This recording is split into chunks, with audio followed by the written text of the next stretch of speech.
Hello, welcome to this week's edition of BookBreak Jr. I'm your host, Jeff Eldridge.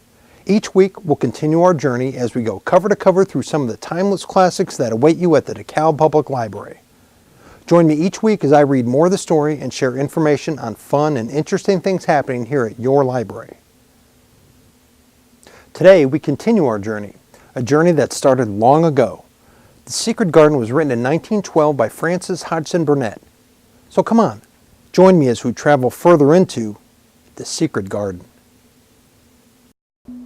Chapter 20, I Shall Live Forever.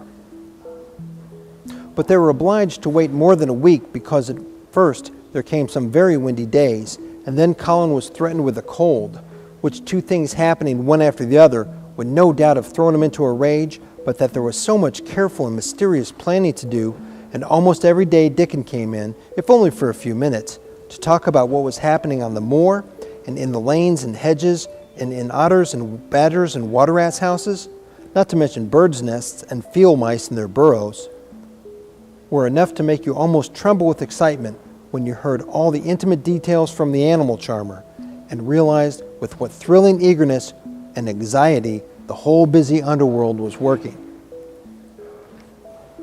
"They're same as us," said Dickon, "only they have to build their homes every year. And it keeps them so busy, they fair scuffle to get them done." The most absorbing thing, however, was the preparations to be made before Colin could be transported with sufficient secrecy to the garden. No one must see the chair carriage and Dickon and Mary, after they turned a certain corner of the shrubbery and entered upon the walk outside the ivied walls. As each day passed, Colin had become more and more fixed in his feeling that the mystery surrounding the garden was one of its greatest charms. Nothing must spoil that. No one must ever suspect that they had a secret. People must think that he was simply going out with Mary and Dickon because he liked them and didn't object to their looking at him. They had long and quite delightful talks about their route. They would go up this path and down that one and cross the other and go round among the fountain flower beds as if they were looking at the bedding out plants that the head gardener, Mr. Roach, had been having arranged. That would seem such a rational thing to do that no one would think it at all mysterious. They would turn into the shrubbery walks and lose themselves until they came to the long walls. It was almost as seriously and elaborately thought out as plans of march made by great generals in times of war. Rumors of the new and curious things which were occurring in the invalids' apartments had of course filtered through the servants' hall into the stable yards and out among the gardeners. But notwithstanding this, Mr. Roach was startled one day when he received orders from Master Colin's room to the effect that he must report himself in the apartment no outsider had ever seen, as the invalid himself desired to speak to him. "Well, well," he said to himself as he hurriedly changed his coat, "what's to do now? His Royal Highness that wasn't to be looked at calling upon a man he's never set eyes on." Mr. Roach was not without curiosity.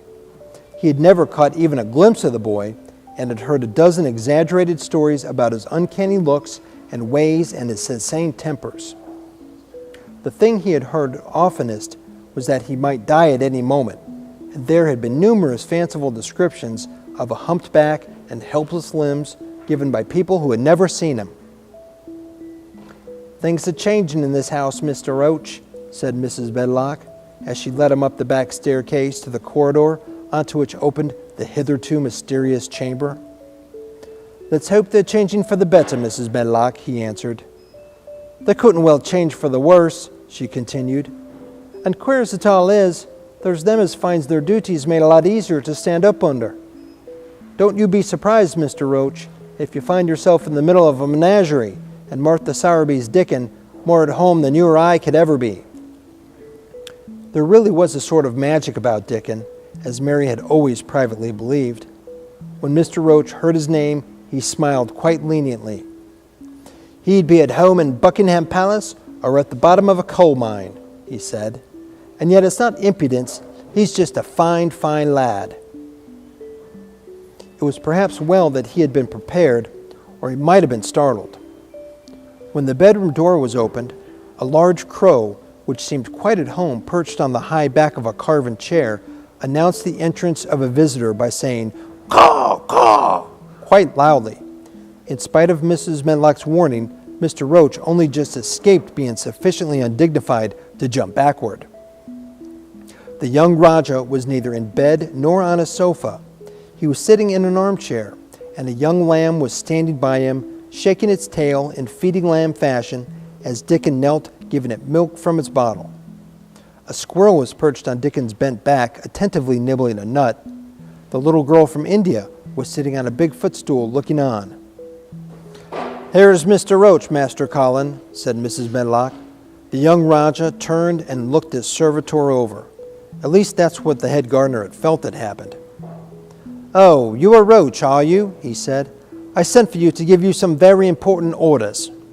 "Very good, sir," answered Roach, wondering if he was to receive instructions to fell all the oaks in the park or to transform the orchards into water gardens.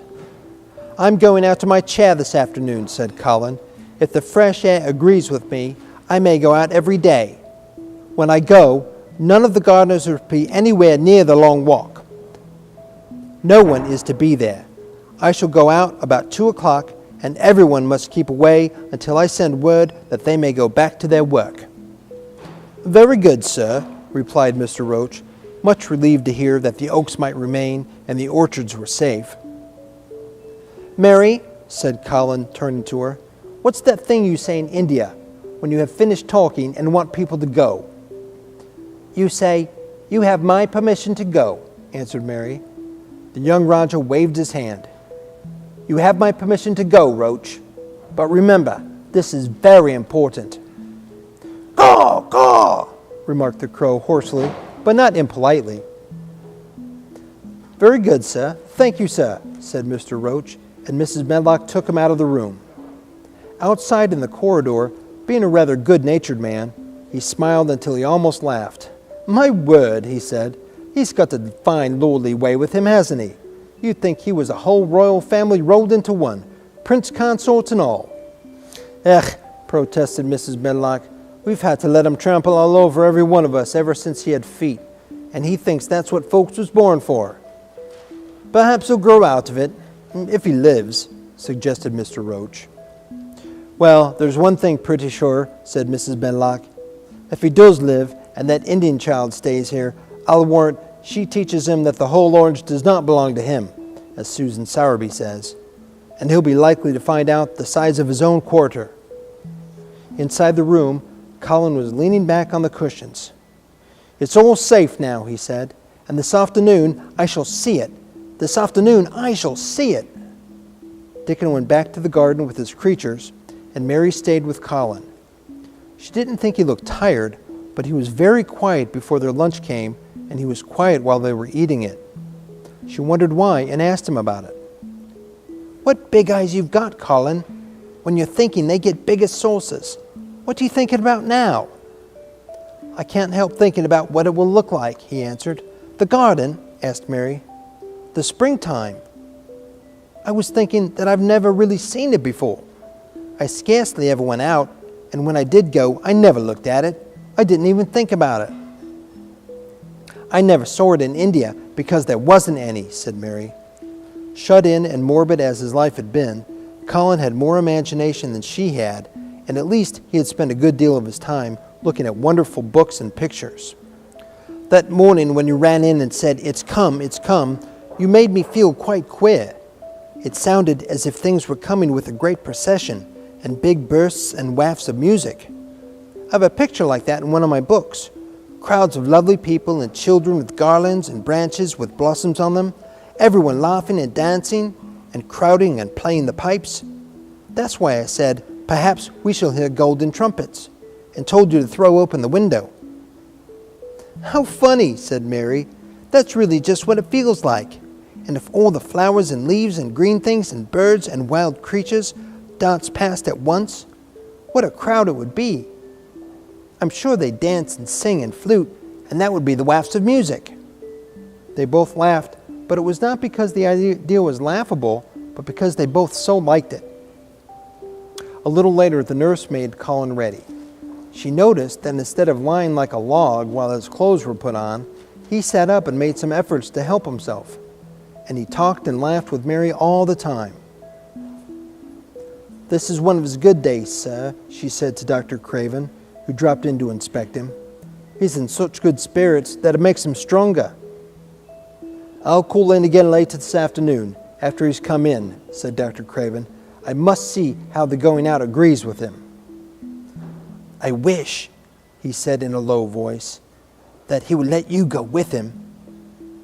"I'd rather give up the case this moment, sir, than even stay here while it's suggested," answered the nurse with sudden firmness. "I hadn't really decided to suggest it," said the doctor, with his slight nervousness. "We'll try the experiment. Dickens a lad I trust with a newborn child." The strongest footman in the house carried Colin downstairs and put him in his wheeled chair near where Dickon waited outside. After the manservant had arranged his rugs and cushions, the Rajah waved his hand to him and to the nurse. "You have my permission to go," he said, and they both disappeared quickly and, it must be confessed, giggled when they made it safely inside. Dickon began to push the wheeled chair slowly and steadily. Mistress Mary walked beside it, and Colin leaned back and lifted his face to the sky. The arch of it looked very high, and the small snowy clouds seemed like white birds floating on outspread wings below its crystal blueness. The wind swept in soft big breaths down from the moor, and was strange with a wild, clear, scented sweetness. Colin kept lifting his thin chest to draw it in, and his big eyes looked as if it were they which were listening instead of his ears.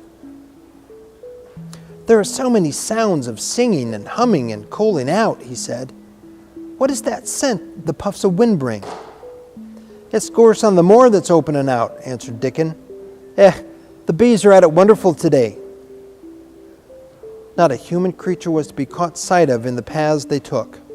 In fact, every gardener or gardener's lad had been witched away. But they wound in and out among the shrubbery and out and round the fountain beds, following their carefully planned route for the mere mysterious pleasure of it. But when at last they turned into the long walk by the ivied walls, the excited sense of an approaching thrill made them, for some curious reason they could never have explained, begin to speak in whispers. "This is it," breathed Mary. "This is where I used to walk up and down and wonder and wonder." "Is it?" cried Colin, and his eyes began to search the ivy with eager curiousness.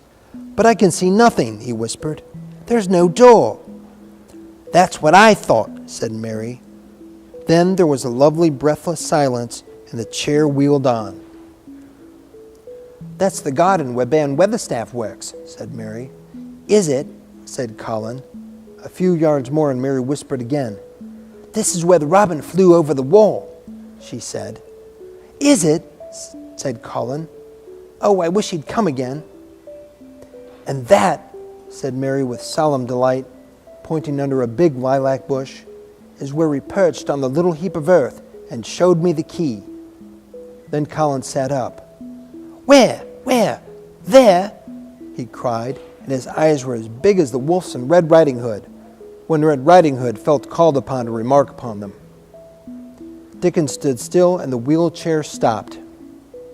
"And this," said Mary, stepping onto the bed close to the ivy, "is where I went to talk to him when he chirped at me from the top of the wall. And this is the ivy the wind blew back." And she took hold of the hanging green curtain.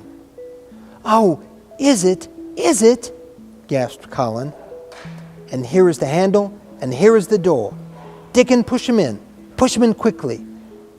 And Dickon did it with one strong, steady, splendid push. But Colin had actually dropped back among his cushions, even though he gasped with delight. And he had covered his eyes with his hands and held them there, shutting out everything until they were inside, and the chair stopped as if by magic, and the door was closed. Not till then did he take them away and look round and round and round as Dickon and Mary had done. And over walls and earth and trees and swinging sprays and tendrils, the fair green veil of tender little leaves had crept. And in the grass under the trees and the gray urns in the alcoves, and here and there and everywhere were touches of splashes of gold and purple and white, and the trees were showing pink and snow above his head, and there were fluttering of wings and faint sweet pipes and humming and scents and scents. And the sun fell warm upon his face like a hand with a lovely touch. And in wonder, Mary and Dickon stood and stared at him. He looked so strange and different because a pink glow of color had actually crept all over him, ivory face and neck and hands and all. I shall get well!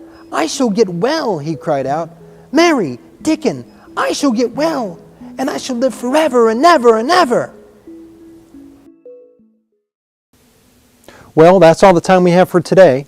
Join me here next week for more of the story, as together we rediscover the classics at the DeKalb Public Library with BookBreak Jr. Hope to see you then.